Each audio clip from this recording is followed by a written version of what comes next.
दोपहर के बाद में तोड़ी गई बेलपत्र, दोपहर के बाद अगर हम बेलपत्र को तोड़कर शंकर भगवान को समर्पित करते हैं तो शिव उसे स्वीकार नहीं करते। फूल, सूर्य की किरण निकलती है, प्रकाश थोड़ा सा हो जाता है, थोड़ा सा उजाला हो जाए और रात्रि सूर्य अस्त के पहले पुष्प को हम तोड़ सकते हैं, फूल हम तोड़ सकते हैं। बेलपत्र सुबह से लेकर दोपहर तक हम तोड़ सकते हैं, पर दोपहर के बाद में बेलपत्र को नहीं तोड़ा जाता। चतुर्थी, अष्टमी, नवमी, द्वादशी, चतुर्दशी, अमावस्या, पूर्णिमा, संक्रांति, ये ऐसे पर्व हैं जिस दिन बेलपत्र को नहीं तोड़ा जाता। चतुर्थी, अष्टमी, नवमी, द्वादशी, चतुर्दशी, अमावस्या, पूर्णिमा, संक्रांति, ये वो पर्व है जिस पर बेलपत्र को नहीं तोड़ा जाता। पुरानी बेलपत्र 1 महीने पुरानी भी रखी है। पुरानी बेलपत्र मंदिर के बाहर भी अगर निर्माल्य में उतरी हुई बेलपत्र किसी डलिया में पड़ी है, बहुत सारी बेलपत्र अगर किसी ने ले जाकर निर्माल्य को कहीं ले जाकर पटक भी दिया है मंदिर के कोने में, वहां से बेलपत्र उठा लो, उसको धो लो, साफ कर लो, वापिस ले जाकर महादेव को चढ़ा दो, वो स्वीकार कर लो। पशुपति व्रत कर रहे हो,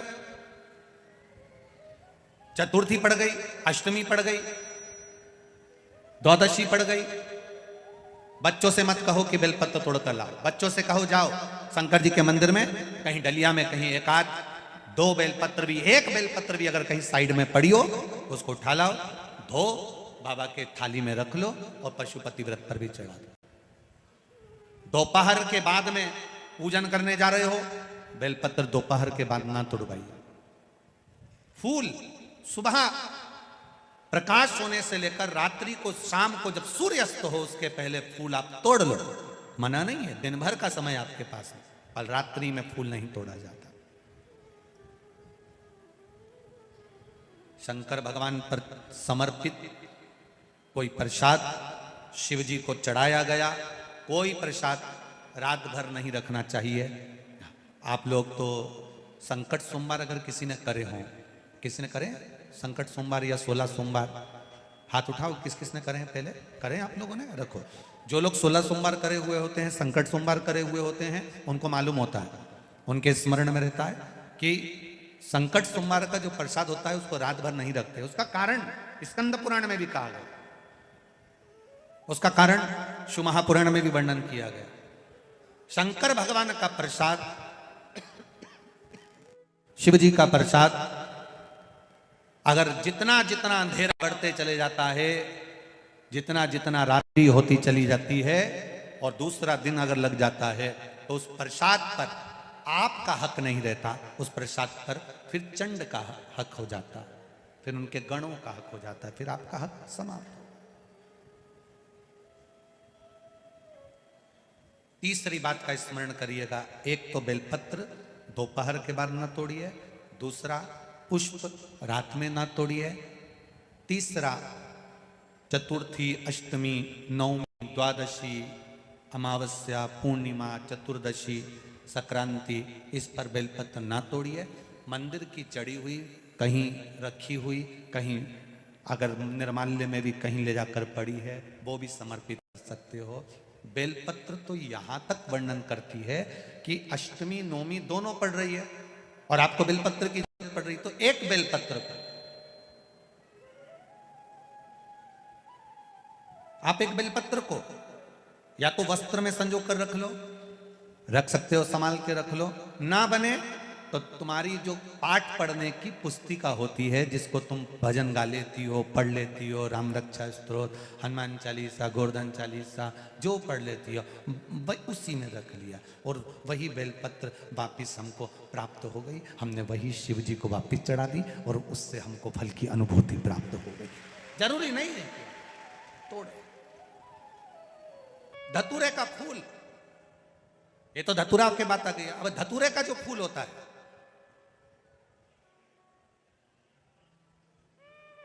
धतूरे का जो पुष्प है, उसको 2 जगह पर समर्पित किया जाता है। 2 जगह। एक, धतूरे का पुष्प जहां भगवान शंकर का जल चढ़ाने जाते हो, पूजन करने जाते हो, स्मरण करने के लिए जाते हो, वहां अशोक सुंदरी वाली जगह पर धतूरे को फूल को समर्पित किया जाता है। एक। दूसरे नंबर का धतूरे का जो फूल होता है, 2 फूल जब हम समर्पित करने जा रहे हैं, तो एक अशोक सुंदरी वाली जगह पर फूल का जो मुख होता है,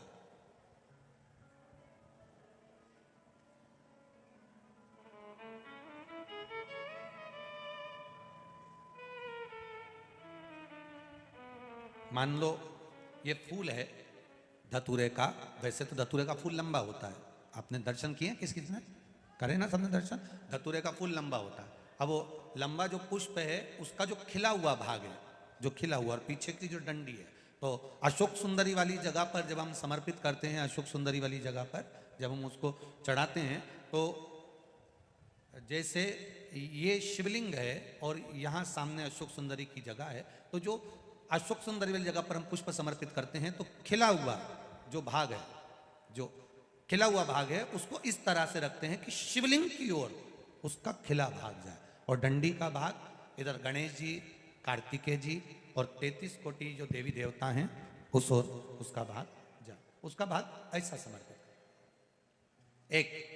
दूसरा, शिवलिंग पर जब हम धतूरे का पुष्प समर्पित करते हैं, शिवलिंग पर जब हम धतूरे का पुष्प समर्पित करते हैं, तो उस फूल का खिला हुआ जो भाग होता है, उसका मुख हमारी ओर होना चाहिए। अर्थात डंडी का मुख जब शिवलिंग पर चढ़ाएंगे, तो डंडी का मुख उधर हो और खिला हुआ भाग हमारी ओर।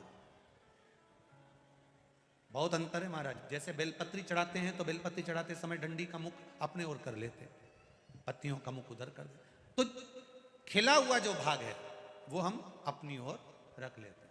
अब कनेर का पुष्प इससे विपरीत में चलता है। कनेर का जो पुष्प होता है, उसकी डंडी का मुख हम अपनी ओर रख लेते हैं और खिला हुआ भाग महादेव की ओर कर देते हैं। वो थोड़ा विपरीत हो जाता है। तो शिव तत्व कह रहा है, भगवान शंकर का संवाद कह रहा है, शिव महापुराण की कथा कह रही है। 2 स्थान धतूरे के पुष्प को समर्पित करने के लिए दिए। कौन कौन सा स्थान है? जम के बोलो। पहला, जम के बोलो, अशोक सुंदरी के स्थान पर खिला हुआ भाग कहां होना चाहिए? महादेव की और डंडी का भाग जहां 33 कोटि देवता हों, गणेश जी, कार्तिकेय हों, उस ओर हो। और दूसरा, देवादिदेव महादेव के शीश पर, शिवलिंग के ऊपर। एक बात बहुत ध्यान लगाकर सुनिएगा, स्मरण में रखिएगा। जब क्रोध की अवस्था होती है, क्लेश की अवस्था होती है, अशांति होती है, तब धतूरा शिव जी को चढ़ाकर 1 लोटा जल अवश्य चढ़ा देना चाहिए। लगभग 20 से 25 मिनट लगते हैं, पर अगर हमने दिल से धतूरा चढ़ाया और 1 लोटा जल धीरे धीरे धीरे धीरे देवादिदेव महादेव को समर्पित करना प्रारंभ करा, तो घर में से क्लेश, अशांति, क्रोध अपने आप धीरे धीरे शांत होना प्रारंभ हो जाता है। धतूरे में वो एक आनंद है, धतूरे में वो एक सुख है, धतूरे में वो एक आनंद है। पंच पुष्प में पहले नंबर का पुष्प है पारिजात का पुष्प, दूसरे नंबर का पुष्प है, बोलते जाओ जल्दी, कनेर का पुष्प, तीसरे नंबर पर पुष्प है शमी का पुष्प। चौथे नंबर पर पुष्प है मंदार, आकड़े का पुष्प। और 5वें नंबर पर जो पुष्प है वो है धतूरे का पुष्प।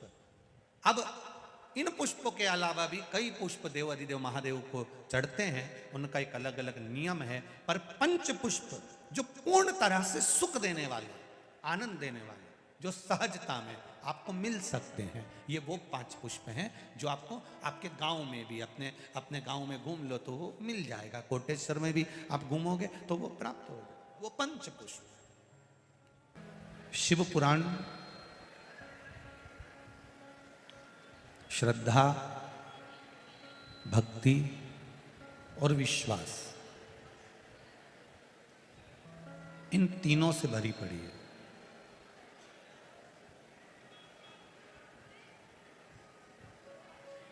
इसलिए तुलसीदास जी ने भी शिव महापुराण को शंकर भगवान को विश्वास कहा है। इसमें श्रद्धा भी है, इसमें विश्वास भी है और इसमें भक्ति भी है। आवाज ठीक नहीं आ रही है। श्रद्धा भी है, विश्वास भी है और भक्ति भी है।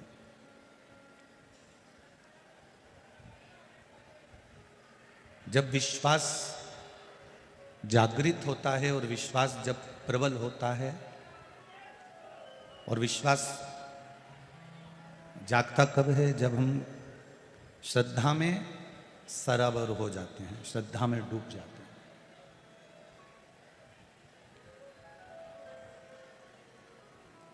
फिर हमारा विश्वास जागृत हो जाता है। विश्वास, आवाज खुल नहीं रही है, बेस थोड़ा कम करके।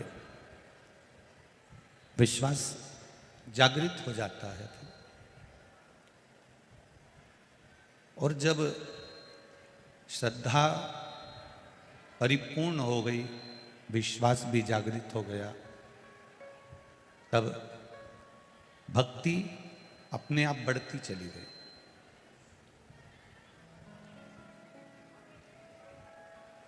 ऐसे ही विश्वास, ऐसे ही भरोसा, ऐसे ही दृढ़ता नहीं बनती है। शिव महापुराण की कथा कहती है,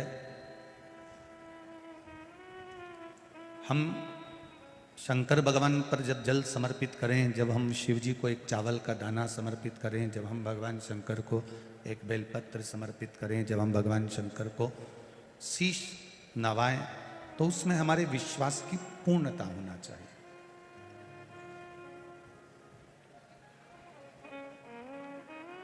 तारेगा भी यही, मारेगा भी यही।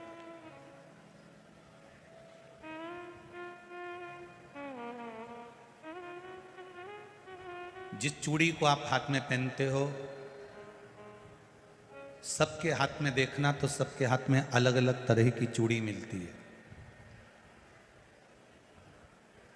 जिस पायल को आप पहनते हो, सबके पाँव में देखना अलग अलग तरह की पायल मिलती है।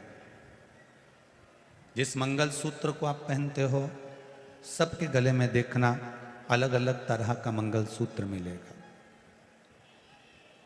नाक की लौंग, सबकी नाक में देखना अलग अलग तरह की मिलेगी। कान का कुंडल, सबके कानों में अलग अलग तरह का मिलेगा। बिंदी, सबके माथे पर अलग अलग तरह की मिलेगी। बिंदी की कीमत ऊंची नीची हो जाती है, चूड़ी की कीमत ऊंची नीची हो जाती है, पायल 1000, 500, 2000 कीमत ऊंची नीची हो जाती है, कान के कुंडल की कीमत ऊंची नीची हो जाती है। केवल एक मांग का जो सिंदूर होता है वो एक जैसा रहता है और उसकी कीमत ऊंची नीची नहीं होती।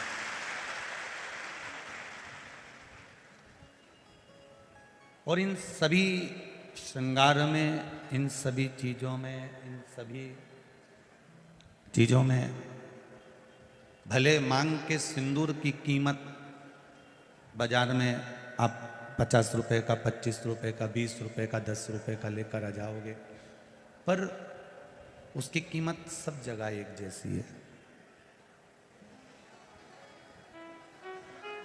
एक पूरे श्रृंगार में, पूरी श्रृंगार की वस्तुओं में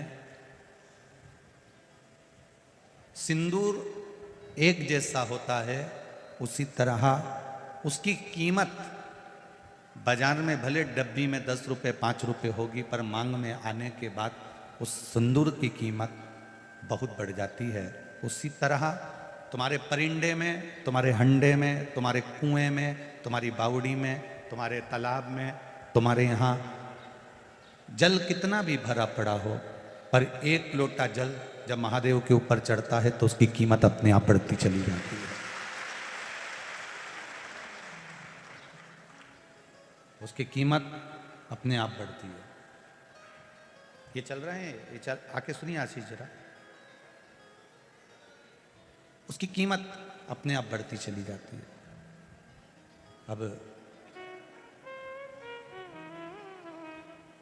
चूड़ी अलग हो सकती है, मंगलसूत्र अलग हो सकता है, पायल अलग हो सकती है, सब कीमत सबकी अलग अलग हो सकती है, पर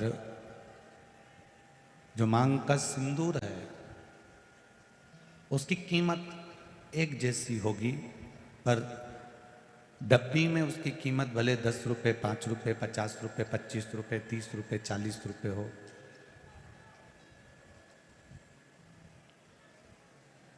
भले हो सकता है, पर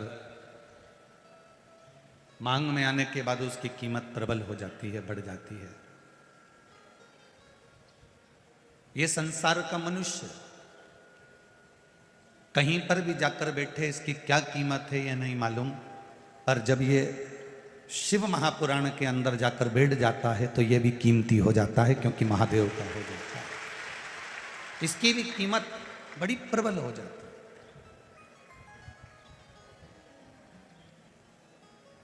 कोई साधारण कीमत वाले नहीं हो आप। भगवान के चरणों में पहुंचने के बाद जो कीमत बढ़ती है, उस कीमत का अंदाजा आपको नहीं हो सकता। कांटे में रहने वाली शमी की पत्ती, कांटे में रहने वाला शमी का फूल, जहर में सराबोर रहने वाला मंदार आंकड़ा,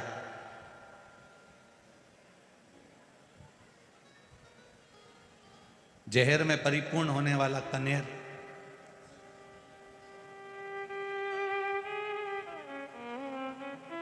ये सब सस्ते हैं, इनकी कोई कीमत नहीं है।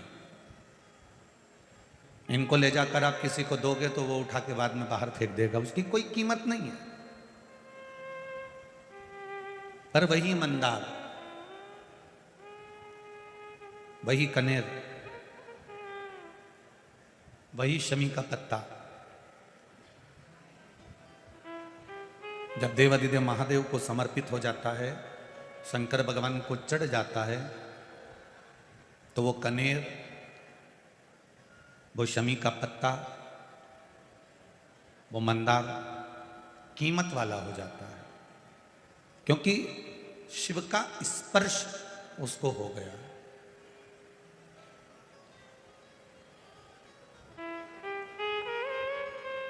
एक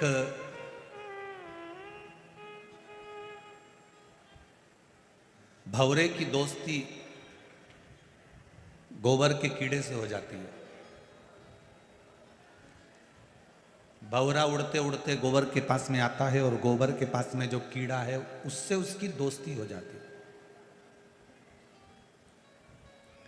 गोबर के कीड़े ने भंवरे से पूछा कि तुम कहाँ रहते हो? भंवरा कहता है मैं ताजे ताजे फूल पर रहता हूँ, उनका रस पीता हूँ और उनका रस ग्रहण करता हूँ।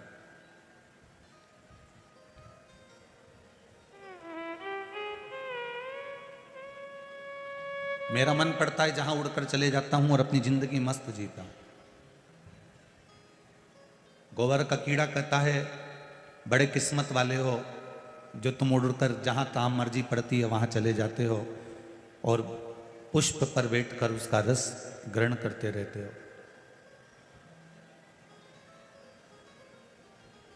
भंवरे ने कहा गोबर के कीड़े से, फिर कर दिया कुछ। भंवरे ने गोबर के कीड़े से कहा कि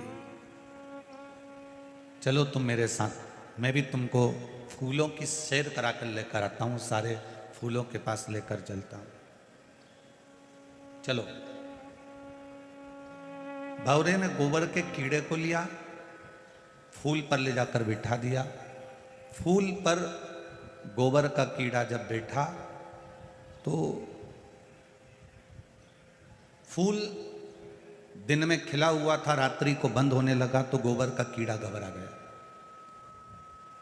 भंवरा तो चले गया, गोबर का कीड़ा फूल के अंदर बंद हो गया। बहुत गुस्सा आया उस कीड़े को, ऐसी दोस्ती किस काम की, भंवरा तो चले गया और मेरे को फूल के अंदर बंद कर कर पटक दिया।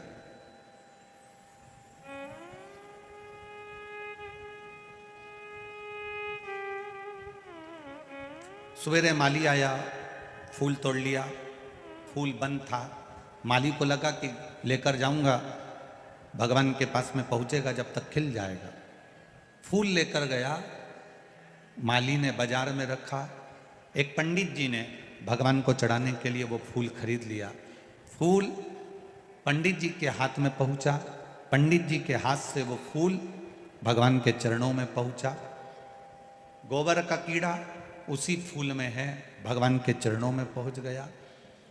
सवेरे फूल चढ़ा, शाम को पंडित जी ने वापिस निर्माल्य में उसको उतारा, गंगा जी में विसर्जन कर दिया। भंवरा उड़ते उड़ते गंगा जी के घाट पर आया, फूल के अंदर बैठे उस कीड़े से पूछा, कीड़े तू कैसा है? कीड़े ने कहा, भंवरे तेर से दोस्ती कर कर आज मेरी जिंदगी धन्य हो गई। गोबर का कीड़ा भगवान के चरणों से गंगा के जल तक पहुंच गया। एक गोबर का कीड़ा भगवान के चरण में गया और भगवान के चरणों से निकलकर गंगा के जल तक आ गया। अच्छी जगह पर अगर हम बैठते हैं, अच्छी जगह हम पहुंचते हैं, अच्छी संगत हमारी रहती है, अच्छे विचार हमारे रहते हैं, हम अच्छे लोगों के साथ में, अच्छे से मतलब क्या, करोड़पति के साथ। अच्छे का मतलब क्या, किसी के पास ज्यादा धन है उसके साथ। अच्छे का मतलब क्या, जिसकी प्रॉपर्टी ज्यादा है उसके साथ। अच्छे का मतलब क्या, जिसके पास गाड़ी बंगला है उसके साथ नहीं। शिव पुराण की भाषा में अच्छे का मतलब है जो सत्संग में लगा हुआ है, भजन में लगा है और आपको भी भगवान के भजन में जोड़ रहा है, वो अच्छा। जो दिन भर ज्ञान की बातें करे, दिन भर बहुत बहुत बड़ी बातें करे और मालूम पड़े रात्रि को मदिरा की दुकान पर मिले, वैश्यावृत्ति में मिले, जुए में मिले, मांसाहार में मिले, उसको बड़प्पन नहीं कहते। एक स्त्री का, एक नारी का बड़प्पन जो होता है वो उसके श्रृंगार से और उसके परिधान से, उसके वस्त्र से होता है।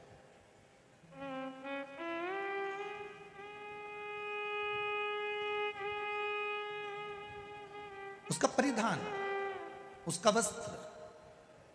मेरे मालवा की माताएं लुगड़ा पहनती हैं, लहंगा पहनती हैं। मेरे राजस्थान मारवाड़ की राजपुताना होन अपने तन पर जो परिधान, जो वस्त्र धारण करती है, वो भी एक तलवार का काम करती है, कोई साधारण नहीं है। नारी के तन पर रहने वाला वस्त्र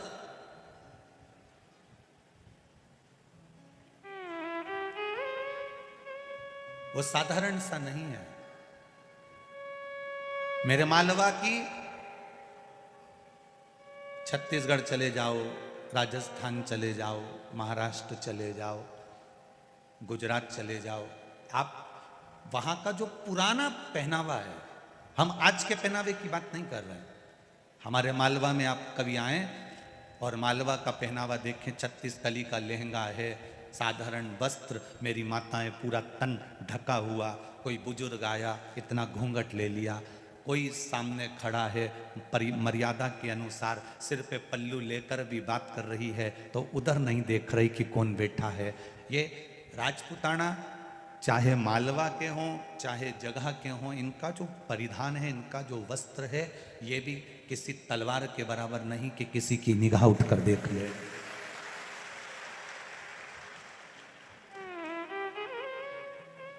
एक मर्यादा का वस्त्र।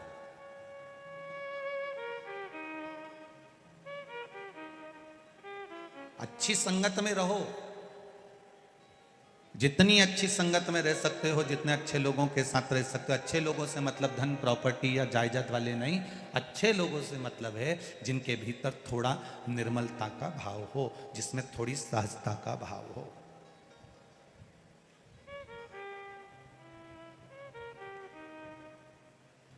और राजवीर बना के जीजा सा से हमारी जब बात हो रही थी तो वो कह रहे थे, गुरुजी हमारे पिताजी शिव महापुराण के बड़े भगत हैं। तो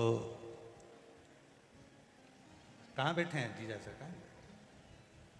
कहाँ जरा खड़े। साधुवाद आपको, बहुत बहुत साधुवाद। कह रहे थे हमारे पिताजी शिव पुराण के बड़े भगत हैं गुरुजी, शंकर की कथा के बड़े रसिक हैं।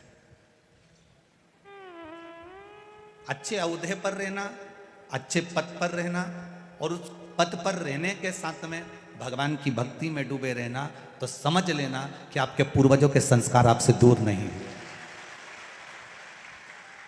आपके पूर्वजों के संस्कार आपसे दूर नहीं है।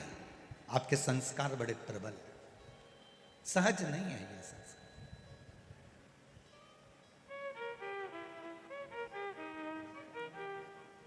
एक गोबर का कीड़ा भी अच्छे भौरे का साथ पकड़कर भगवान के चरण तक चले जाता है और चरण से गंगा जल तक चले जाता है। तो हमारा विश्वास कहता है, अगर आप अपने अपने घर से निकलकर लाखों की संख्या में इस शिव महापुराण की कथा में पहुंचे हो, तो तुम्हारा पहुंचना सरल नहीं है। कहीं ना कहीं इस शिव महापुराण की संगत, शंकर का अनुमोदन, शिव तत्व, भगवान का भजन, कीर्तन, स्मरण आपको भी कैलाश धाम तक खींच कर ले जा सकता है। आपका विश्वास।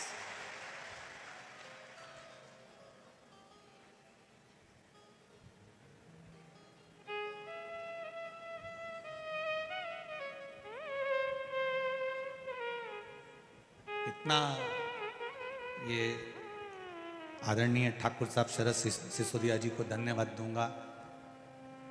दुनिया के लोग शहरों में जाकर कथाओं का क्रम करते हैं। आप भी चाहते तो इंदौर में कर सकते थे, आप भी चाहते बदनावर या महू में या छोटा नागदा आदि कादिक जगह पर कर सकते थे, परंतु ये कोटेश्वर बाबा की पावन धरा पर कराकर आपने ये कोटेश्वर बाबा की पुण्यमय धरा को पूरे विश्व में प्रसिद्ध कर दिया, जन जन तक पहुंचा दिया।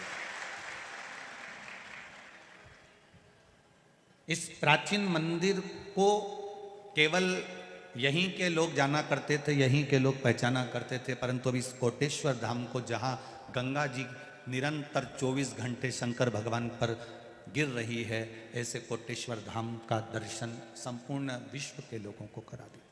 संपूर्ण विश्व एक सुख है। और हो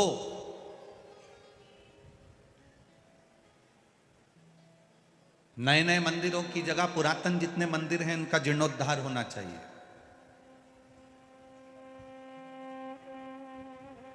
पुरातन मंदिरों की देखरेख होना चाहिए। पुरातन मंदिरों में भक्तों का जमावड़ा बढ़ना चाहिए।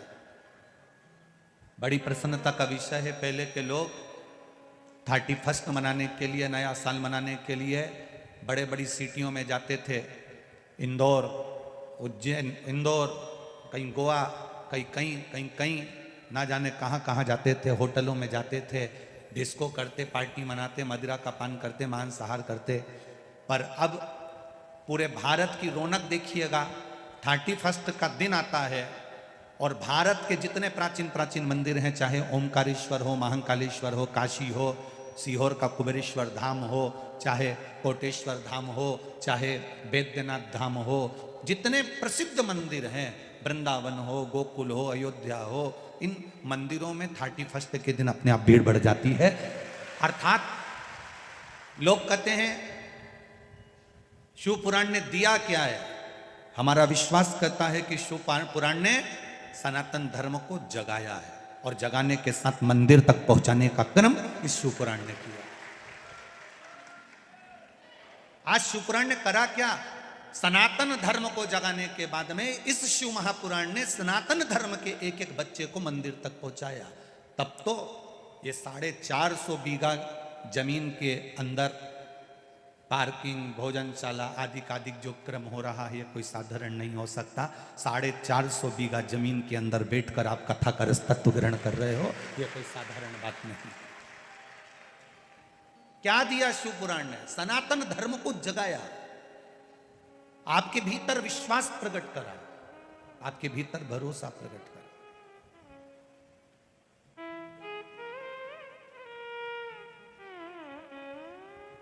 एक नारी जब कहीं जाती है तो कहती है मैं अकेली कैसे जाऊंगी, पर शिव पुराण कहती है कि शंकर भगवान का आधा स्वरूप प्रत्येक नारी के साथ रहता है। शिव भी तुम्हारे भीतर है और शक्ति भी तुम्हारे भीतर। केवल एक नारी के अंदर शिव तत्व है तो एक पुरुष के अंदर भी शक्ति का तत्व, भवानी का तत्व विराजमान होता है। हमारा शंकर पार्वती, हमारे शिव और मां गोरा, संसार में जन्म लेने वाले मनुष्य जब मां के गर्भ में बच्चा आता है, माता के गर्भ में जब बच्चा पहुंचता है, बस बच्चा गर्भ में आया और जवाबदारी किसी की नहीं होती, जवाबदारी महादेव की बढ़ जाती है। जन्म से लेकर मृत्यु तक की जवाबदारी महादेव की हो जाती है।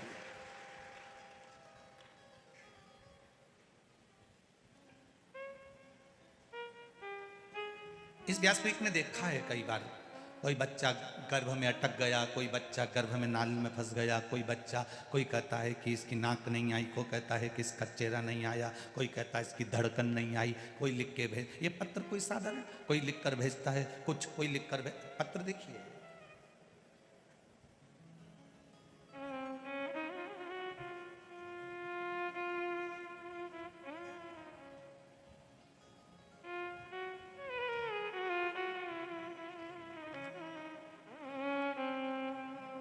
राजकुमार जी शर्मा, बड़ी चौपाटी, बदनावर, मोबाइल नंबर इनका ये लिखा हुआ है। कहीं बैठे हो तो हाथ हिलाइएगा। आप ही हैं? दोनों हाथ हिला दो एक बार। गुरुदेव के, भोलेनाथ जी के चरणों में मैं क्या वर्णन करूं। मेरी पत्नी श्रीमती रेखा, पति राजकुमार शर्मा, जो कि गत 15 वर्षों से बहुत पीड़ा में थी, ना चल पाती थी ना बैठ पाती थी। हमने बहुत सारे डॉक्टरों को दिखाया, ऑपरेशन भी करवाया, परंतु उसका कोई असर नहीं हुआ। बड़ोदरा गए, डॉक्टरों ने फिर ऑपरेशन का बोल दिया, हमने फिर दिखाया। मेरी पत्नी ने मुझे बोला एक बार सीहोर कुबेरेश्वर धाम का सुना है टीवी पर, चलते हैं वहां जाकर प्रार्थना करते हैं। मैंने कहा ना तो तू चल सकती है, ना बैठ सकती है, ना जा सकती, ना आ सकती, 2 कदम तेरे निकलते नहीं, कैसे जाएगी? चलते तो हैं। गाड़ी में पटक लेकर गए, बाबा को प्रणाम करा, कंकर शंकर को पूछकर उसी को लेकर आ गए और एक रुद्राक्ष वहां से लेकर आ गए। गुरुदेव आप कहते हो 3 महीने में बाबा पूर्ण करता है, बाबा ने 2 महीने में पूर्ण कर मेरी पत्नी को चलाने के लायक कर दिया और ठीक कर दिया। आप ही हैं? दोनों हाथ हिला दो एक बार। श्री शिवाय। अब ठीक हैं पूरी तरह से, चल सकती हैं, बैठ सकती हैं। हर हर महादेव। बैठिए। ये उसकी कृपा के बिना नहीं हो सकता। आप करें, आपने जो भजन किया है, आपने जो स्मरण किया है, आपने जो संकीर्तन करा है और विश्वास के बल पर करा है, तो वो मिला, उसमें कोई त्रुटि नहीं।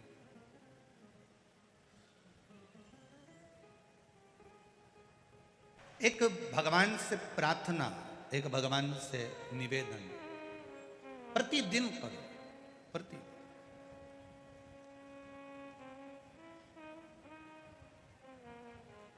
आप जब भगवान से प्रार्थना करेंगे, निवेदन करेंगे, तो वो अवश्य स्वीकार करेगा, सुनेगा।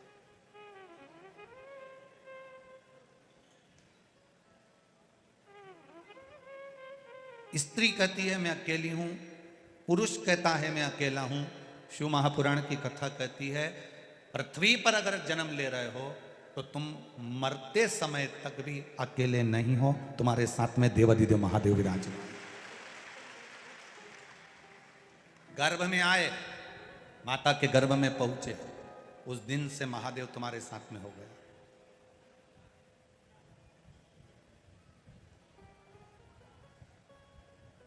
कोई तुमसे कहे तुम्हारे साथ में कौन है, तो तुम कह सकते हो मेरे साथ में महादेव है। तुम्हारे साथ कौन है? बोलो जम के बोलो, महादेव। बोल बम का नारा है, उसके सहारे जी रही हूं मैं उसके सहारे रह रहा हूं, कोई दूसरा नहीं।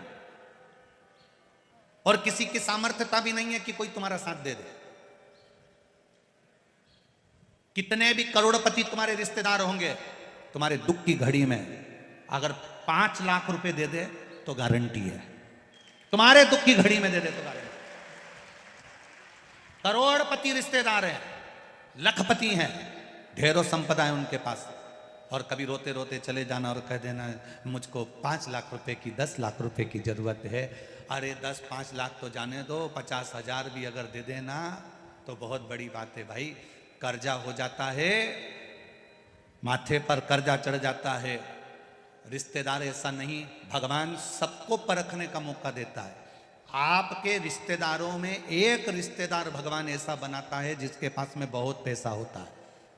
भगवान सबको परखने का मौका देता है। उसके पास भी जाकर कहना साहब कर्जा हो गया है, मैं तुम्हें बाद में दे दूंगा, तुम मुझे 5 लाख रुपए दे दो, 2 लाख दे दो, 50,000 दे दो, मुझे इतना दे दो, मेरा ये काम कर दो। कोई भी कितना भी करोड़पति होगा, मुश्किल है। अब तुमने उससे जाकर कहा, तुमने दूसरे से जाकर निवेदन करा, फिर तुमने तीसरे से जाकर निवेदन करा, फिर तुमने चौथे से जाकर निवेदन करा। इतने लोगों के पास जा जाकर समय बर्बाद करा। एक बार जिसने चोर को कुबेर बनाया था उस महादेव के पास जाकर बैठ जाती तो तुझे हाथ जोड़ने की कहीं जरूरत ही नहीं पड़ती, तुझे किसी को कहने की जरूरत ही नहीं पड़ती। तू एक बार उसके सम्मुख में पहुंचती तो, तू एक बार उसके सामने पहुंचता, फिर आपको जरूरत नहीं पड़ती।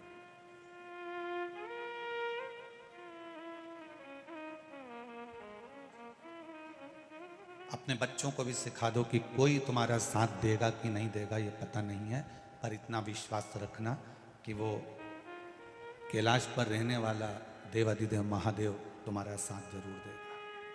कोई देगा नहीं देगा उसका हमको विश्वास नहीं।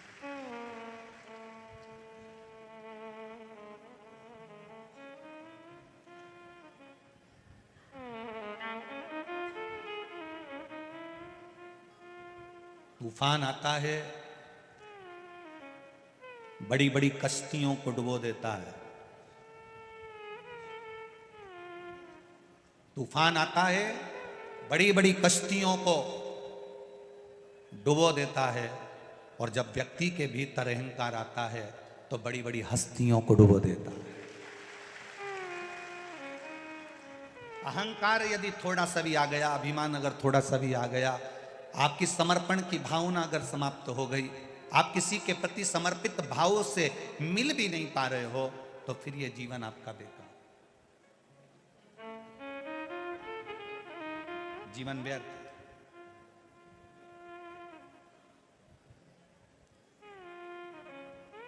जाओ उसके द्वार तक, उसके दरवाजे तक, और अपने हृदय की बात, अपने दिल की बात, अपने चित्त की बात उससे कहने का प्रयास करिए। जब हम उससे अपने दिल की बात कहेंगे तो वो सुनेगा। अब कई लोग कहते हैं क्या भगवान सुनता है? ये शिवलिंग तो पाषाण का है, ये शिवलिंग तो पत्थर का है, ये शिवलिंग तो पीतल का है, ये शिवलिंग तो पारे का है, ये शिवलिंग तो मट्टी का है, पार्थिव है। क्या परमात्मा सुनता है?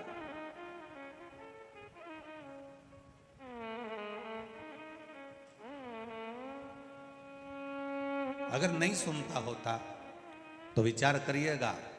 श्रीमद् भागवत में एक कथा आपने सुनी होगी, हाथी का पांव किसने पकड़ा? बोलो बोलो जम के। मगर ने पकड़ा। और हाथी ने किसको बुलाया? भगवान को। अब भगवान आए,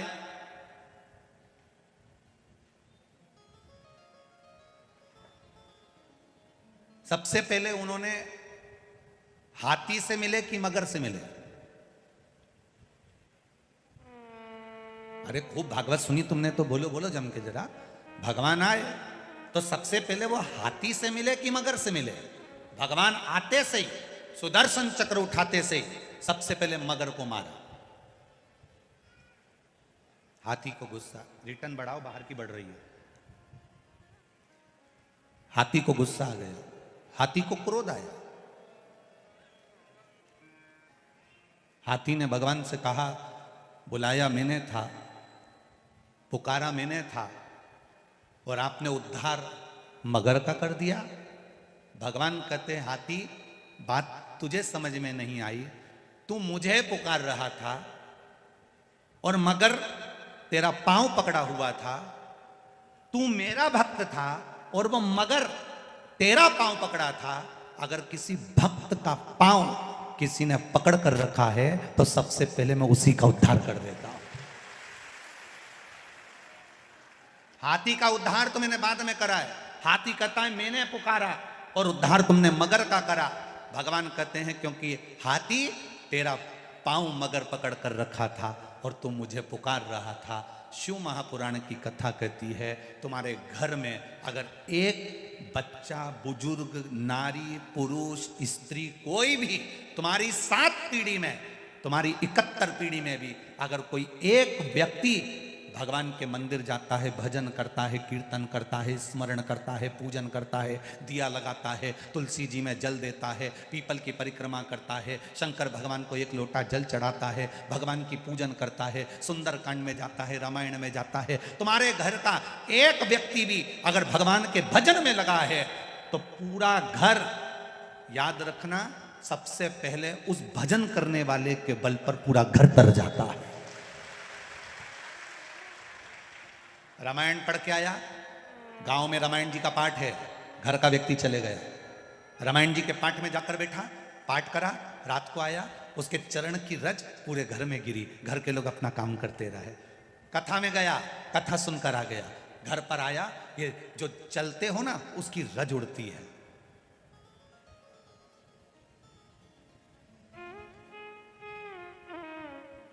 हाथी का पांव मगर ने पकड़ा तो सबसे पहले मगर का उद्धार करा। सत्संग करने वाले का संग पकड़ोगे, भजन करने वाले का संग पकड़ोगे, स्मरण करने वाले का संग पकड़ोगे तो उद्धार तुम्हारा निश्चित है।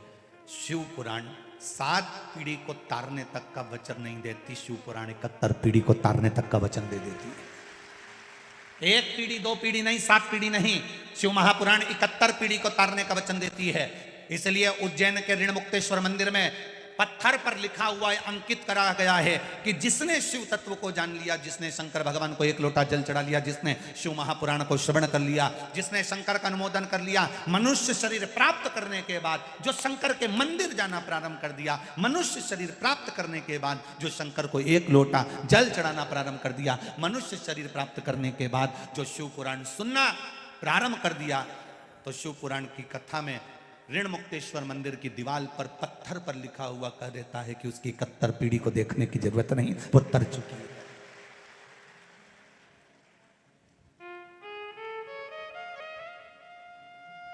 क्यों जाते हैं हम उज्जैन? क्यों जाते हैं उस कालाधिपति की नगरी में? क्यों जाते हैं हम महाकाल की नगरी में?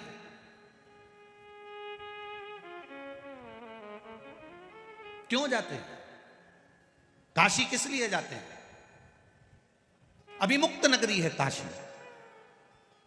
माता पार्वती जी ने शंकर जी से 2 वर मांगे थे। एक वर पति पत्नी में झगड़ा हो तो उसमें प्रेम बढ़े, और दूसरा वर मांगा था कि काशी में जो मरे उसके कान में गुरु मंत्र तुम्हें देना पड़ेगा। शंकर भगवान कहने लगे ऐसा नहीं हो सकता कि मरने वाले को गुरु मंत्र में दूंगा, ऐसा नहीं हो सकता कि साधारण से मनुष्य को, साधारण से व्यक्ति को मरने वाले को गुरु मंत्र में दूंगा। पार्वती जी ने भोजन करना बंद कर दिया, पार्वती जी ने भोजन को त्याग दिया, जल पीना बंद कर दिया, पत्ते खाना बंद कर दिए, केवल नासिका की एक श्वास लेती है वो भी छोड़ दी। पूरा ब्रह्मांड हिलने लगा। तब देवाधिदेव महादेव ने कहा पार्वती मांग तुझे क्या चाहिए? काशी में जो मरेगा उसको गुरु मंत्र तुम्हें देना पड़ेगा। शंकर भगवान ने वचन दे दिया कि काशी में जो मरेगा उसको गुरु मंत्र में दूंगा, मैं वचन देता हूं। दुनिया के लोग मरने के लिए काशी जाते हैं, मृत्यु के लिए काशी को पाना चाहते हैं कि काशी में अभिमुक्त नगरी है, काशी मोक्ष हो जाता है, फिर जन्म नहीं लेता, काशी में मरने वाला। पार्वती जी ने कहा काशी में मरने वाले को आप गुरु मंत्र दोगे, मुझे कैसे मालूम पड़ेगा कि आपने गुरु मंत्र दिया? शंकर भगवान के मन में आया कितनी चतुर है ये, मुझे कैसे मालूम पड़ेगा कि आपने गुरु मंत्र दिया?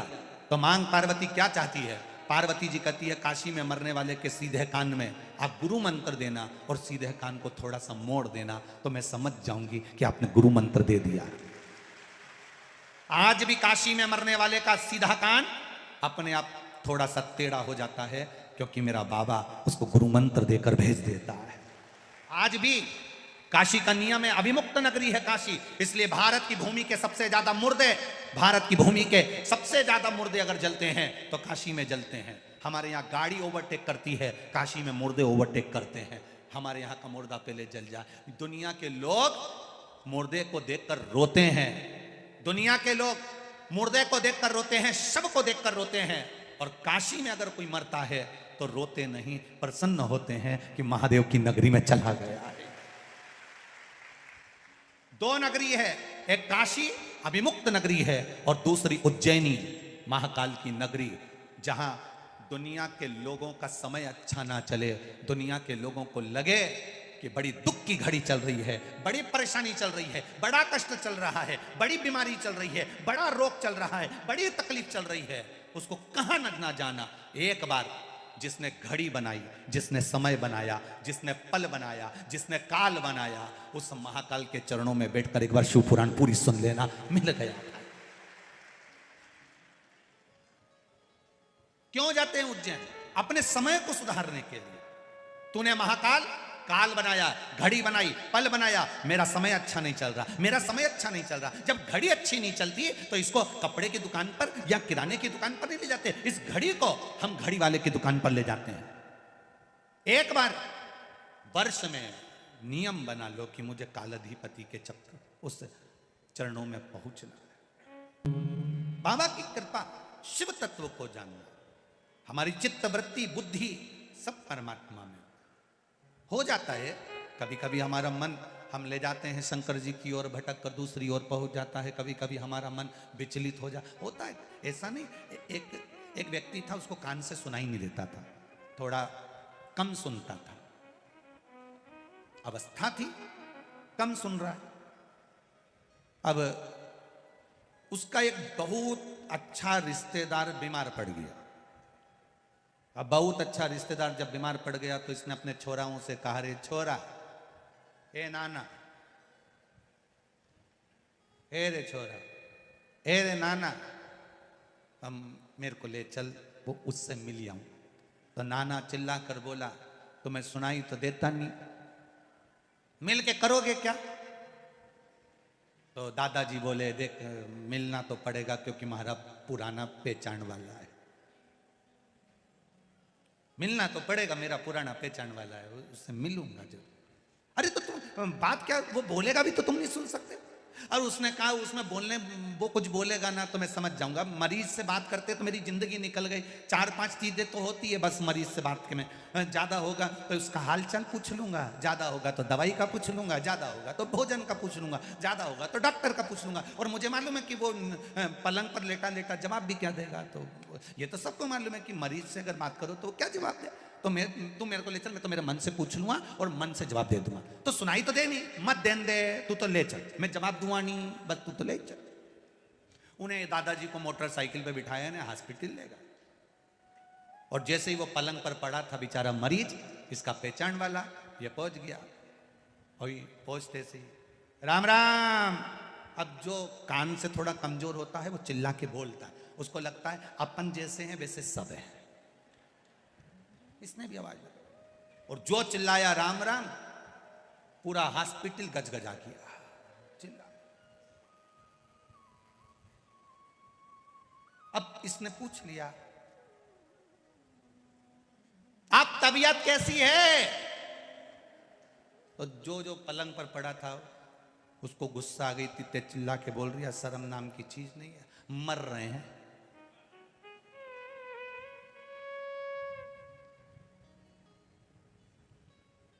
भगवान की बड़ी कृपा है।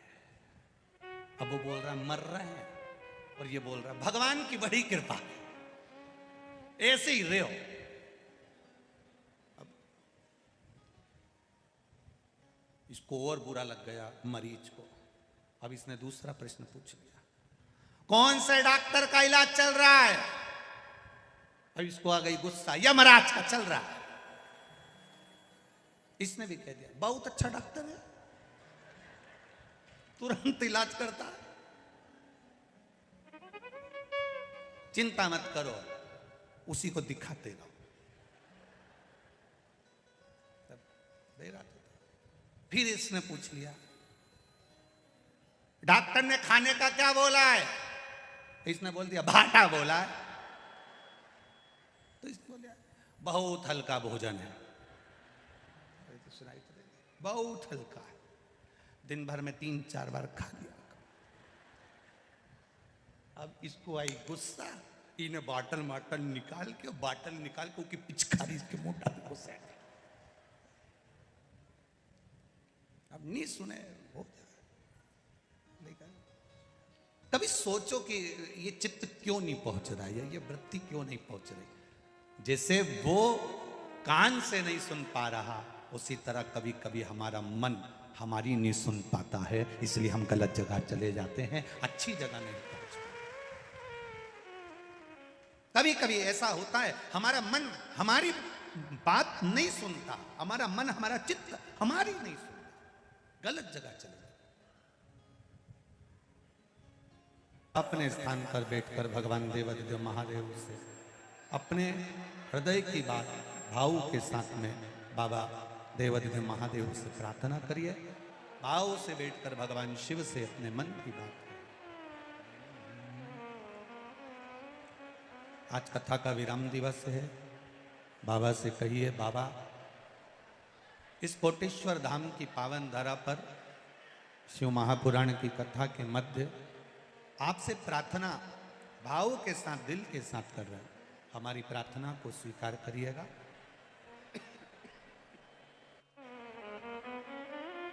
दिल से बाबा देवादिदेव महादेव से प्रार्थना भाव से।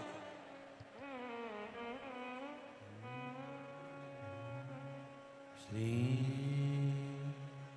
शिवाय नमस्तुभ्यं, श्री शिवाय नमस्तुभ्यं,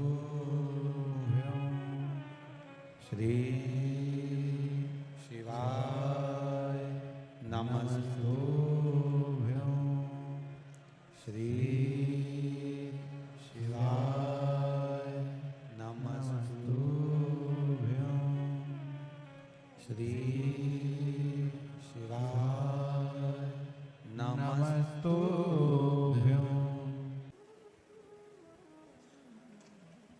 पंच पुष्प में 5वें नंबर का पुष्प आता है।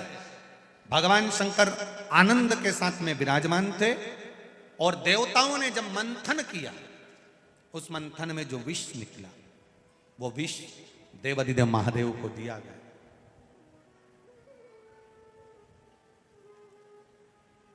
अब बाबा देवादिदेव महादेव को जो विष प्राप्त हुआ तो पार्वती मैया को शिव जी ने याद किया, पार्वती आओ।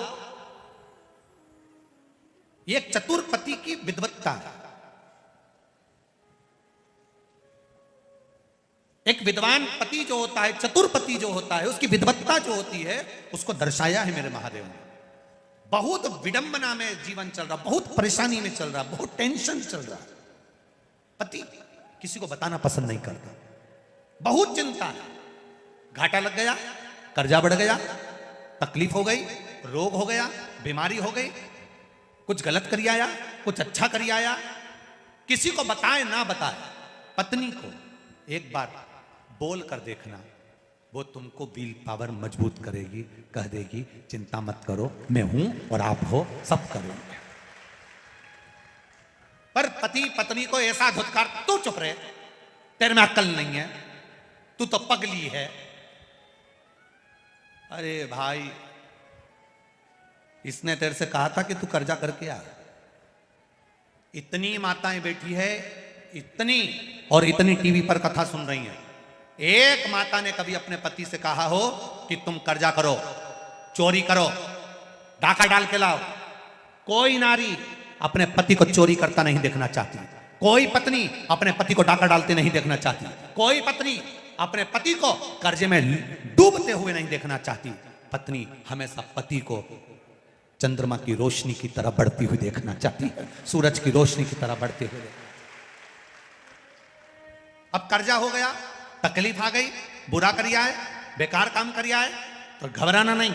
अपनी धर्म पत्नी को एक बार आद्य शक्ति समझकर, पार्वती समझकर, शिव की शक्ति समझकर उसको भी अपनी बात कहो, दिल से कहो, जो सच है उसको कहो। वो आद्य शक्ति के रूप में तुम्हारे साथ में बैठी है, तुमको खड्डे में नहीं पटकेगी। थोड़ा ना थोड़ा उसकी विवेक से, उसकी बुद्धि से समझाने का प्रयास करेगी, और तुमसे इतना जरूर कह देगी, अब जो हो गया हो जान दो, चिंता मत करो, होगा, देखेंगे। आप और हम है ना, टेंशन लेने की जरूरत नहीं है, सब आगे बढ़ेंगे, फिर करेंगे। ये नारी का बल है, ये नारी की बलता है, ये उसका धैर्य है।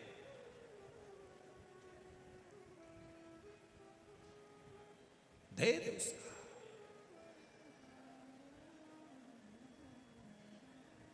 पत्नी मर गई, पति टूट गया। क्यों भैया? आज तुम मदिरा की दुकान पर खड़े थे, क्या बात है? बहुत गम था इसलिए पी ली।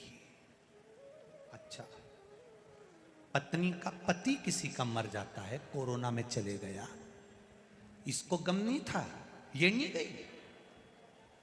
तुम्हें गम था, कर्जे में लदालुम हो गए, गम हो गया, किसी ने कुछ कह दिया, गम हो गया, झगड़ा हो गया, गम हो गया, और तुम मदिरा की दुकान पर चले गए। नारी की जिंदगी में कितना गम है। ताने सुन रही है, आप शब्द कह रहे हैं, लोग ताने दे रहे हैं, आड़ा टेढ़ा कर रहे हैं, कहीं कुछ हो रहा है, कहीं कुछ हो रहा है। रोती है तो भी रसोई घर में रोटी बनाकर अपने बच्चों का पेट भरती है, वो नारी कोई सहन नहीं होती। गम तुमको है, गम इसको नहीं। जो आता है, पति आया तो दो शब्द कह गया, देवर आया तो कह गया, जेठ आया तो कह गया, ससुरा आया तो कह गया, सासू आई तो कह दिया, मायके वाले बोले तो बोल दिया, भैया से बोलो तो भैया बोले, भाभी से बोलो तो भाभी बोले। एक नारी, बेटा है तो बेटा बोले, छोरी है तो छोरी बोले। एक नारी जिंदगी भर सुने, इसको गम नहीं है। फिर भी शंकर की आदि शक्ति इसके अंदर विराजमान है, इसलिए धैर्य रखती है, फिर आगे बढ़ जाती है, रोती है, पोंछती आंसू, फिर भी तुम्हारा साथ दे जाती है, फिर भी साथ देती है। वो नारी है। और तुम कहते तुम्हें अकल नहीं है, तू चुप रहे, तेरे में अकल नहीं, तेरे में अकल नहीं। और जब पूरी तरह से खड्डे में गिर जाता है, तब आखिरी में कोई साथ नहीं देता, तब वो फिर पत्नी कहती है, ये मेरी रकम पड़ी हुई है, उतार कर दे देती है, बेची आओ, ले जाओ, कर्जा चुका दो। आखिरी में भी कोई साथ दे रही है, अंत बिंदु में वो साथ दे रही है। और एक बात अपनी जिंदगी में उतार कर रखना, रकम दुकान पर कब जाती है? जब घर में दुख आता है। किसी भी नारी की रकम दुकान पर ऐसे नहीं जाती। बोलो री जी सही है कि गलत है? घर में कर्जा बढ़ गया, दुख आ गया, तकलीफ आ गई, परेशानी आ गई, तब घर की रकम दुकान पर जाती है। जब घर की रकम दुकान पर जाती है, जब दुख आता है, जब दुख आता है तो सोने की रकम दुकान पर जाती है। उसी तरह जब जिंदगी में दुख आए तो इस मनुष्य के शरीर को, इस रकम को भी महादेव के चरणों में उस दुकान पर ले जाओ तो शिव संभाल ले। सोने की रकम दुकान पर जा रही है, सोने की रकम दुकान पर पहुंच रही है। ये शरीर भी उस परमात्मा की चौखट तक जाना चाहिए।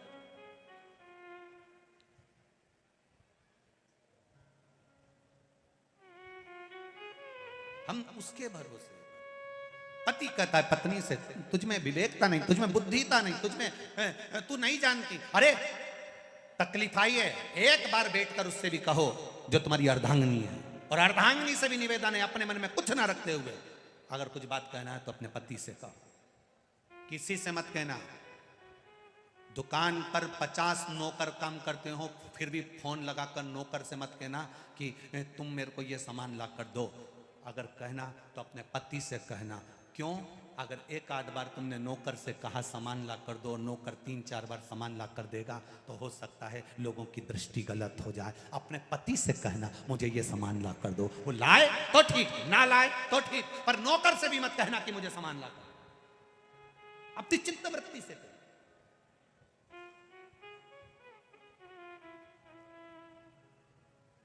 जाओ मुझे ये सामान चाहिए। कितना सुंदर संवाद है। माता धूमावती और शिवजी का धूमेश्वर नाम पड़ा था। शिवजी ने कितनी विचित्र लीला करी है जरा देखिएगा। गणेश जी रोते हुए आते हैं और माता पार्वती से कहते हैं मां मुझे भूख लगी है।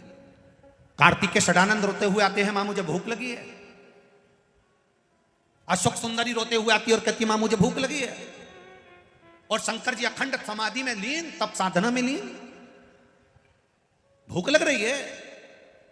माता पार्वती ने देखा कुछ भी नहीं था। क्या दूं बच्चों को? अगर मेरे स्तनों में दूध होता तो मैं अपने बच्चों को पिला देती, पर स्तन में दूध भी नहीं। क्या दूं? भूख से बिलख रहे भगवान गणेश जी, कार्तिकेय, अशोक सुंदरी सब भूख से बिलख रहे थे। पार्वती जी शिव जी के पास जाकर एक लोटा जल चढ़ाकर बोली, बाबा उठिए, तुम्हारे बच्चे भूखे हैं, तुम्हारे बच्चे भूखे हैं, उठिए। शिव जी नहीं उठे। गणेश जी माँ का पांव पकड़कर बोले, माँ बहुत भूख लग रही है। षडानंद कार्तिकेय बोले, माँ बहुत भूख लग रही है। अशोक सुंदरी कह रही है मुझे भूख लग रही है। भोजन नहीं था। माँ फिर शिव जी को जगाई, भोलेनाथ नहीं जागे, मेरे स्तनों में दूध नहीं तो अपने बच्चों को पिला देती। अब वो स्तन में दूध लाने के लिए माँ ने क्या लीला रच दी। क्रोध में आ गई पार्वती जी। अपने बच्चों को भूखा मरते हुए कोई नारी नहीं देख सकती, कोई नारी नहीं।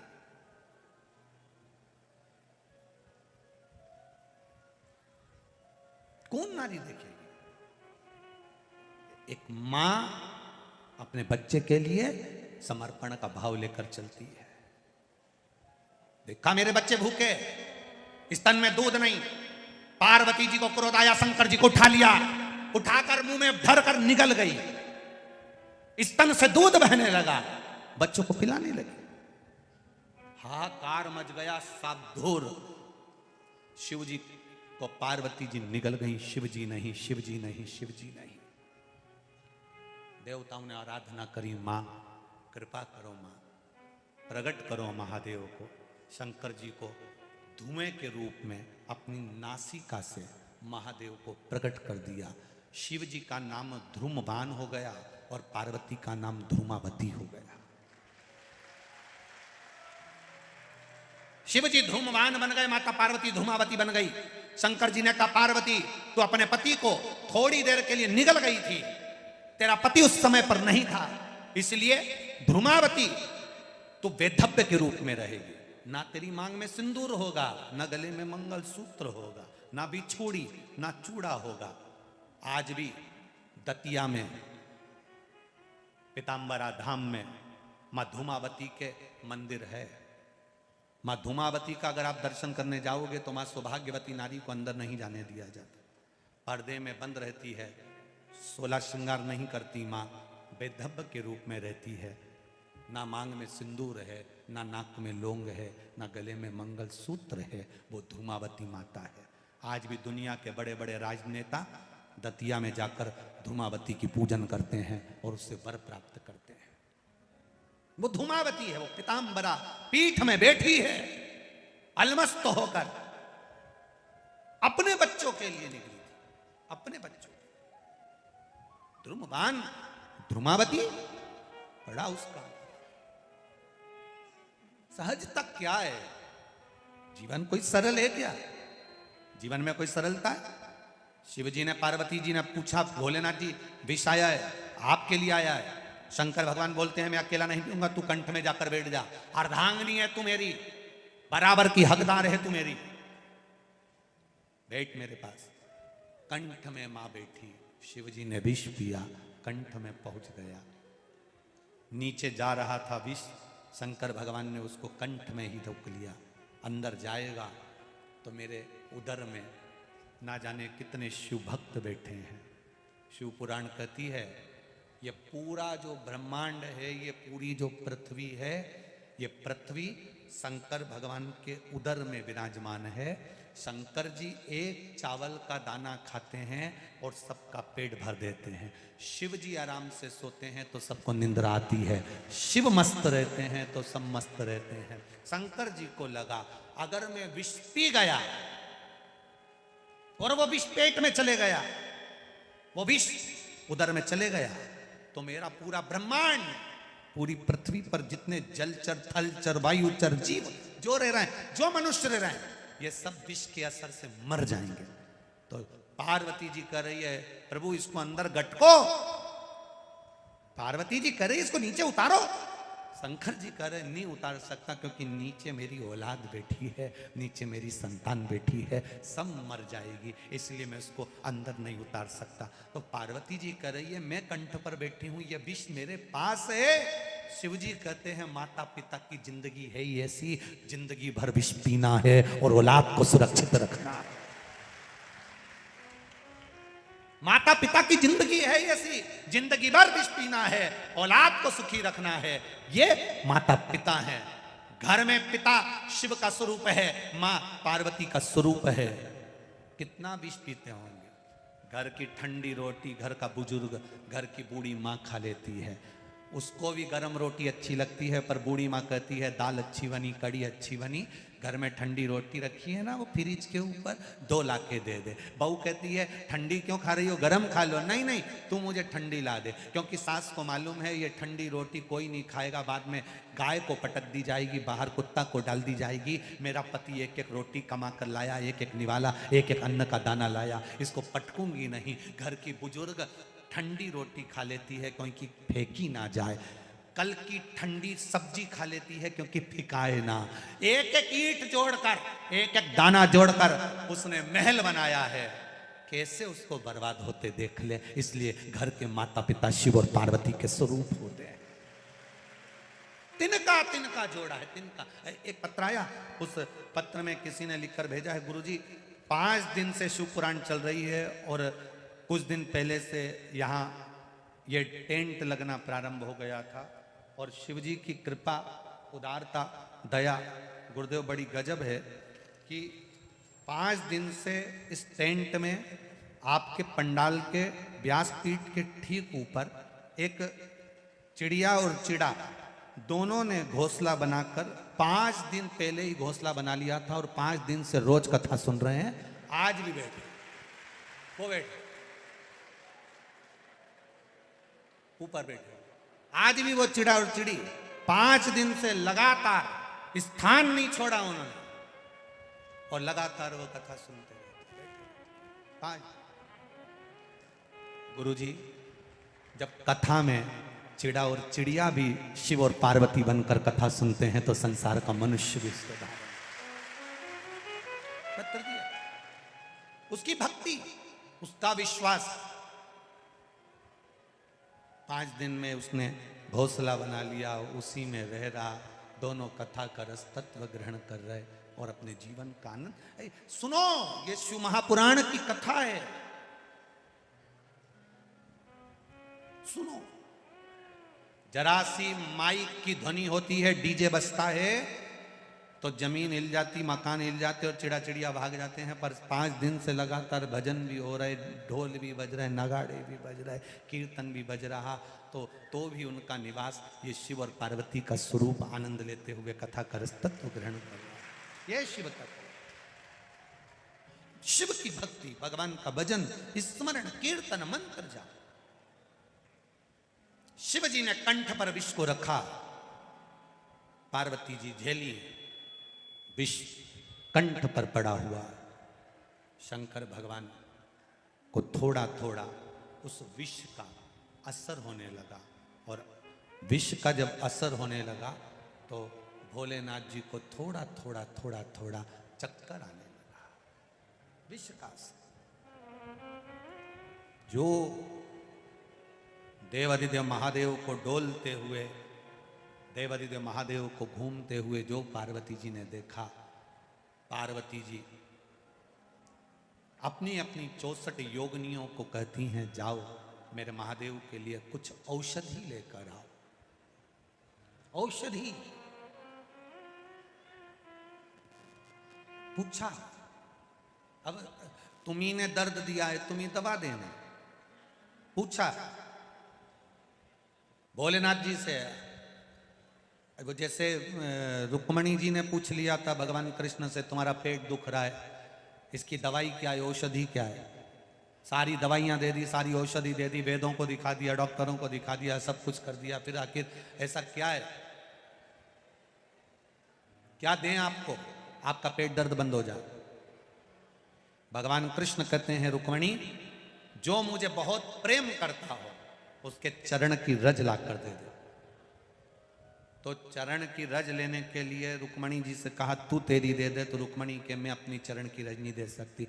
सतभामा जामवंती कालंदी मित्रबंदा लक्ष्मणा कोई नहीं दी। तब चरण की रज देव ऋषि नारद को मालूम पड़ा, तो नारद जी बोले मैं लेकर आता हूँ। नारद जी चरण की रज लेने के लिए बरसाना चले गए, ब्रज चले गए। ब्रज में राधा जी को कहा भगवान का पेट दुख रहा है, चरण की रज चाहिए, जो ज्यादा चाहता हो। राधा जी ने अपने चरण की रज दे दी। राधा जी बोली रुको नारद, मेरे अकेले के चरण की रज लेकर जा रहे हो सकता है मुझसे ज्यादा चाहने वाला और भी ब्रजमंडल में रहता, सबके चरण की रज ले जाओ। नारद जी ने इतनी बड़ी पोटली बांध ली, सिर पे धर के लेके चल दिए। नारद जी यूं डोले यूं डोले यूं डोले यूं डोले, चरण रज लेकर जैसे ही द्वारका में पहुंचे, रुक्मणी जी ने पूछ लिया नारद क्या लिया है, कि चरण की रज। तो इतनी सारी क्यों लिया है? नारद जी बोले पूरी की पूरी दवाई का पत्ता लाके रख दिया है, जब जब सिर दुखे तो खाते रहेंगे। पूरा दवाई का पैकेट है, अलमारी में रख लेना। भगवान के चरण की रज है, जब मिले तब पाओ, जब पेट दुखे तब पाओ। भगवान ने पूछा किसके चरण की है? प्रभु तुम खा के देख लो, असर हो जाएगी। अब ये मत पूछो कौन सी टेबलेट, कौन सी दवाई, तुम तो खाओ। कई लोग कहते हैं आखिर ये शिव पुराण में एक माँ ने लिखा है पत्र में, उर्मिला व्यास उज्जैन से आई हैं, कहीं बैठी हो तो हाथ हिलाइएगा। उर्मिला व्यास आप ही हैं? दोनों हाथ हिला दो एक बार ऐसे। उर्मिला व्यास उज्जैन से हूं। गुरुदेव मेरा बेटा विदेश में परेशानी में था थोड़ा, उसकी जॉब नहीं थी। जब जॉब नहीं लगी बड़ा परेशान हो गया, और तब मैंने बाबा से विनय करी, निवेदन करा, भोलेनाथ जी का पशुपति व्रत करना प्रारंभ करा, और बाबा से विनती करी कि बाबा अगर मेरे बेटे का जॉब लग जाएगा, पंडाल में शिव महापुराण की कथा बैठकर सुनूंगी। गुरुदेव उज्जैन से आई हूं, मेरा बेटा बड़ा परेशान था, उसकी जॉब नहीं थी। बाबा की कृपा से शिव महापुराण की कथा टीवी पर सुनते हुए विनती करके पशुपति व्रत के माध्यम से मेरे बेटे की एयरफोर्स मेडिकल में सरकारी जॉब लग गई है। मैं बाबा को यहां प्रणाम करने के लिए आया। बैठिए बहन, बधाई आपको। श्री शिवाय नमस्तु। शिव तत्व की ओर हम चले। हमारी भक्ति, हमारा विश्वास, हमारी दृढ़ता, हमारा भरोसा हम समर्पित कर कर, फिर कहूंगा यह कथा खाली नहीं जाएगी। आपने जिस भाव से सुनी है, ये 5 दिन की शिव महापुराण की कथा जिस भाव से सुनी है, भले खाली झोली लेकर आए हो, पर मेरा बाबा झोली भर कर भेजेगा, ऐसा नहीं रहा। ये कथा साधारण नहीं है।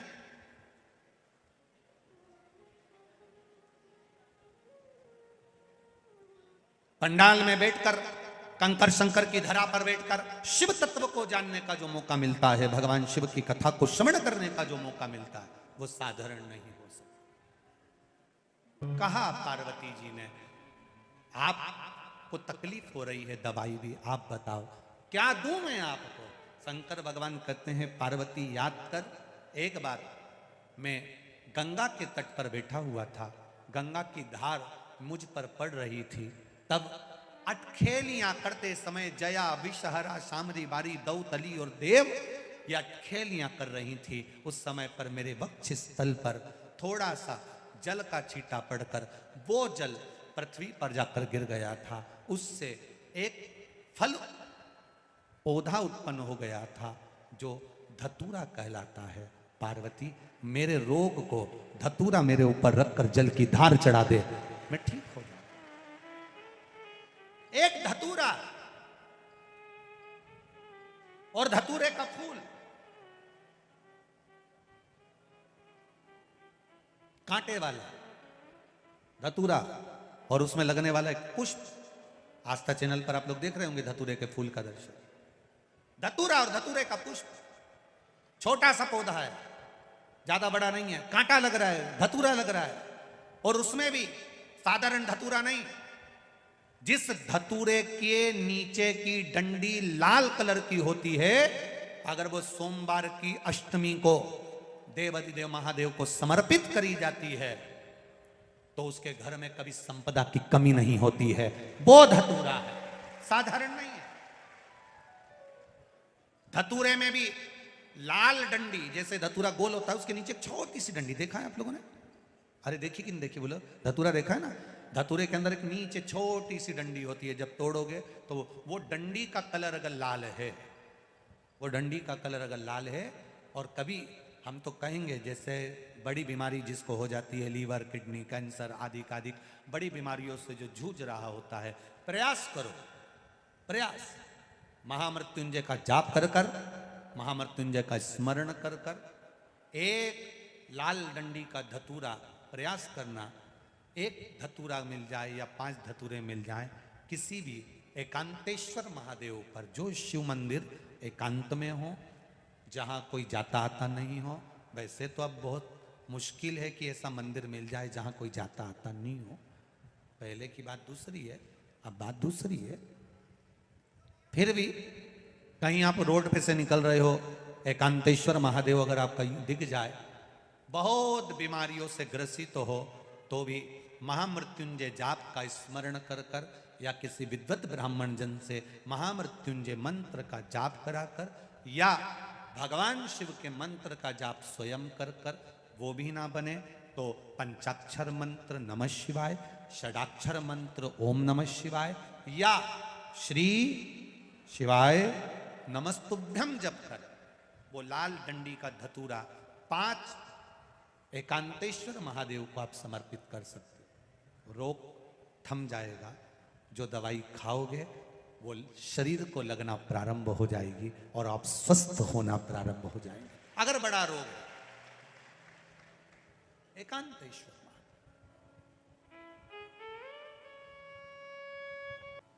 शिव महापुराण की कथा कर रही है। पंच पुष्प शिव महापुराण की कथा में वर्णन करते हुए आगे तुमरुका जी चंचुला देवी को बड़े आनंद के साथ में, भाव के साथ 12 ज्योतिर्लिंग का स्मरण करा देते हैं महाराज। भगवान शिव की पावन कथा बड़े भाव से कहती है। भगवान सोमनाथ जी का वर्णन करा, चंद्रदेव को काया का रोग हुआ, भगवान शिव ने काया के रोग से मुक्त किया।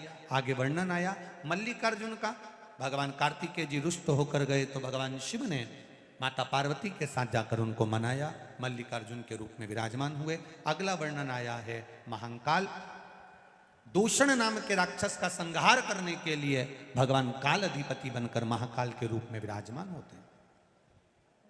दूषण नाम के राक्षस को वर था, अगर इसके शरीर के टुकड़े हुए इसका रक्त जहां गिरेगा 84 रूप ले सकता है। महादेव जी ने देवताओं से कहा तुम जाकर क्षिप्रिया को, मेरी बहन को जाकर निवेदन करो कि जैसे ही दूषण नाम के राक्षस का रक्त गिरे, ये पानी के रूप में आकर उसको धो दे तो ये 84 रूप नहीं रख पाएगा। इतने में दूषण नाम का राक्षस मरा, पर क्षिप्रिया जी को आने में देरी हो गई, क्षिप्रिया नहीं आई। जब क्षिप्रिया नहीं आई तब 84 रूप दूषण ने ले लिए। उस 84 रूप के दूषण को भगवान देवाधिदेव महादेव मारे कैसे? शंकर जी ने कहा मैं रूप नहीं ले सकता। क्षिप्रिया ने शंकर जी के 84 रूप बना दिए और बहन ने अपने भाई के जब 84 खंड किए तो 84 महादेव बनकर दूषण नाम के राक्षस का संहार करा। आज भी वो 84 महादेव अवंतिकापुरी उज्जैनी में विराजमान है, जिनका दर्शन अपन करते हैं। 84 महादेव 84 लाख योनियों को काटने के लिए, 84 लाख योनियों को समाप्त करने के लिए, 184 से पार उतरने के लिए 84 महादेव का दर्शन किया जाता है, स्मरण किया जाता है। महाराज अगला वर्णन आया ओंकारेश्वर, विंध्य नामक पर्वत ने भगवान शिव को यहां पर विराजमान किया। फिर वर्णन आया केदारनाथ, नर नारायण ने तप कर कर भगवान शिव को विराजमान किया। भीमाशंकर, कुंभकर्ण की धर्म पत्नी करकटी का पुत्र भीम, जिसने देवताओं के मंदिर तोड़े, तो शिव जी ने आकर उसका संहार किया। भीमाशंकर के रूप में बाबा विराजमान हुए। अगला वर्णन आया है काशी विश्वनाथ, मनु शत्रुपा ने तप कर कर भगवान शिव को यहाँ विराजमान करा। गंगा मिलने के लिए आई, भगवान काशी विश्वनाथ जी के रूप में विराजित हुए। अगला वर्णन है त्र्यंबकेश्वर, गौतम बाबा पर गौ हत्या का दोष लगा, भगवान शंकर ने आकर गौतम बाबा से गौ हत्या के दोष को समाप्त किया। अगला वर्णन है वैद्यनाथ जी, रावण भगवान शिव को लेकर जा रहा था, भूमि पर शिवलिंग को रखा, उठा नहीं, बाबा वैद्यनाथ के रूप में विराजमान हो गए। अगला वर्णन है नागेश्वर, दारुक नाम के राक्षस का संहार करने के लिए भगवान नागेश्वर के रूप में विराजमान। फिर वर्णन आया आगे रामेश्वरम, राम जी लंका पर चढ़ाई करते हुए भगवान राम स्वयं शिवलिंग की स्थापना कर कर लंका की ओर जाते हैं, विजय प्राप्त करते हैं, भगवान रामेश्वर के रूप में विराजमान होते हैं। अगला वर्णन है कृष्णेश्वर, सुधर्म नाम के ब्राह्मण की 2 धर्म पत्नियां थी, घोषमा और सुदेहा।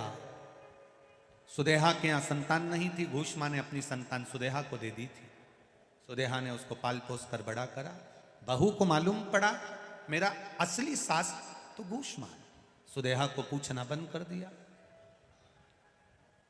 क्रोध आ गया सुदेहा को, जब बेटा ही नहीं होगा तो बहू किस काम की।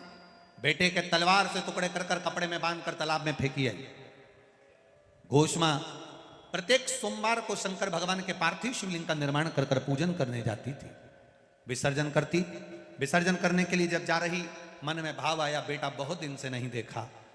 1 हफ्ते पहले मरा हुआ बेटा भगवान शिव की कृपा से घोषमा के पुत्र को जीवित किया। शिव जी का नाम कृष्णेश्वर महादेव पड़ गया। ऐसे 12 ज्योतिर्लिंग का चरित्र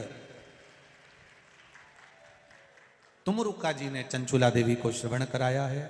चंचुला देवी ने बड़े भावों के साथ शिव जी का यह पावन चरित्र सुना तो बिंदुक प्रेत योनि से मुक्त हो गए, और बिंदुक प्रेत योनि से मुक्त होकर बाबा देवादिदेव महादेव के चरणों में गया। चंचुला देवी जो बेधव्य हो गई थी, विधवा हो गई थी, वापिस अखंड सौभाग्य धारण कर कर अपने पति के लोक को चली जाती है। ऐसी चंचुला भाव से पहुंचती है। भगवान शिव ने तुमरुका जी से पूछा, आपने सुंदर कथा का रसतत्व ग्रहण कराया है, आपको क्या दूं? तुमरुका जी ने कहा बस आपके मस्तक की बेलपत्र शिव पोथी को समर्पित कर दो। विराम दिवस की जो बेलपत्र रहे वो कुबेर का भंडार भरने वाली रहे, ये वर प्रदान कर दो। देवादिदेव महादेव ने वर दिया, शिव महापुराण को मस्तक पे लिया। शिव जी कहते हैं सुनो तुमरुका जी, ये पावन शिव महापुराण की कथा, मृत्यु लोक में संसार में जन्म लेने वाला मनुष्य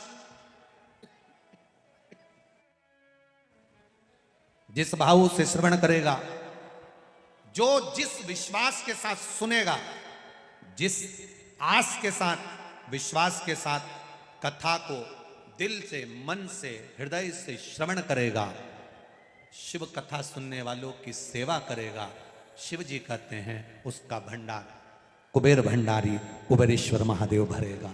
मैं स्वयं भरूं, शिव कह रहे हैं मैं स्वयं भंडार भर दूंगा।